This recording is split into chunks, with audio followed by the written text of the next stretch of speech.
السلام علیکم ورحمۃ اللہ وبرکاتہ۔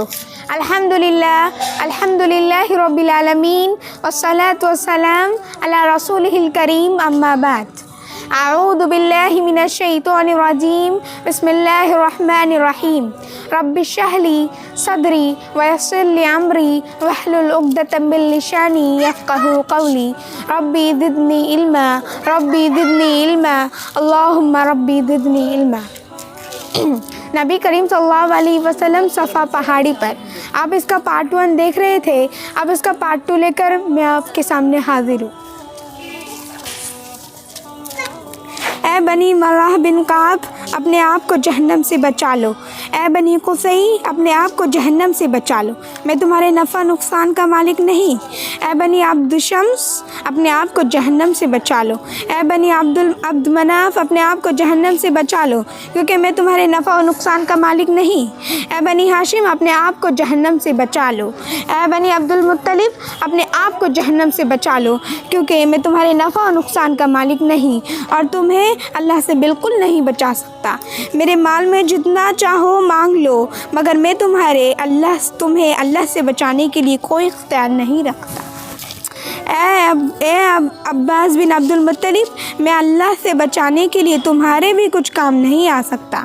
اے رسول اللہ کی پھوپھی صفیہ بنت عبد المطلب، میں اللہ سے بچانے کے لیے تمہارے بھی کچھ کام نہیں آ سکتا۔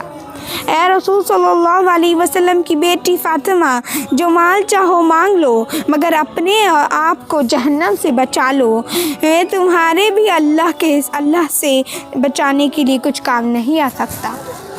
ہاں، تم لوگوں سے نسب و قرابت کا تعلق ہے، جسے اس کی تری اور مطابق ترکوں گا، یعنی حق رشتہ داری نبھاؤں گا۔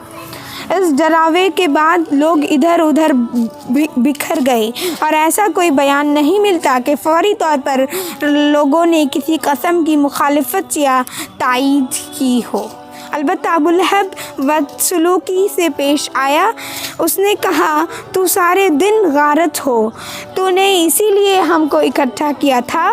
اس کے جواب میں سورہ تبت یدا ابی لہب نازل ہوئی اور بتایا گیا کہ وہ اور اس کی بیوی اور اس کا مال سب غارت ہو جائیں گے اور جہنم کا ایندھن بنیں گے۔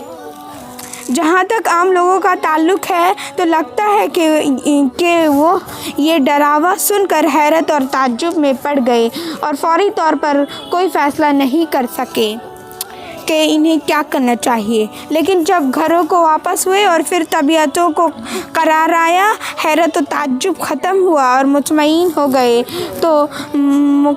تو مکبرانہ خیالات نے اپنی راہ بنائی اور انہوں نے اس تبلیغ اور ڈراوے کو حقارت اور مذاق کی نظر سے دیکھا۔ چنانچہ نبی کریم صلی اللہ علیہ وسلم جب ان کے بڑوں کے پاس گزرتے تو وہ اس طرح کی باتیں کہتے کہ یہی ہے جسے اللہ نے رسول بنا دیا ہے۔ ابو قبشہ کا یہ لڑکا آسمان سے مخاطب کیا جاتا ہے۔ ابو قبشہ نبی کریم صلی اللہ علیہ وسلم کی نانہالی نسب میں پڑتا ہے۔ اس سے قریش کا دین چھوڑ کر نصرانیت اختیار کر لی تھی۔ اس لیے جب نبی کریم صلی اللہ علیہ وسلم نے ان سے الگ دین کا اعلان کیا تو انہوں نے آپ کو تحقیر اور طعنہ زنی کی نیت سے ابو قبشہ کی طرف منسوب کیا اور اس کے مثل قرار دیا۔ بہرحال نبی کریم صلی اللہ علیہ وسلم اپنی تبلیغ میں لگے رہے اور مجموعوں اور محفلوں میں اس کا اظہار شروع کر دیا۔ آپ کتاب اللہ کی آیتیں پڑھتے اور پچھلے رسولوں نے جو پیغام سنایا تھا وہی پیغام سناتے کہ یا قوم اعبدوا اللہ ما لکم من الہ غیرہ، اے میری قوم کے لوگوں، اللہ کی عبادت کرو، اللہ کے سوا تمہارا کوئی معبود نہیں۔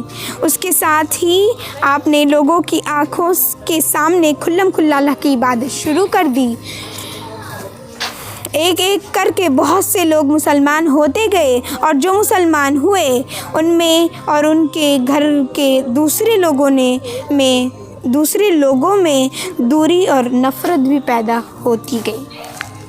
آخر میں اللہ تعالیٰ سے دعا کرتی ہوں کہ اللہ تعالیٰ ہمیں نبی کریم صلی اللہ علیہ وسلم کی سنت پر عمل کرنے کی توفیق عطا فرمائے اور ہمیں کہنا سننے سے زیادہ عمل کرنے کی توفیق عطا فرمائے۔ آمین ثم آمین۔ السلام علیکم ورحمۃ اللہ وبرکاتہ۔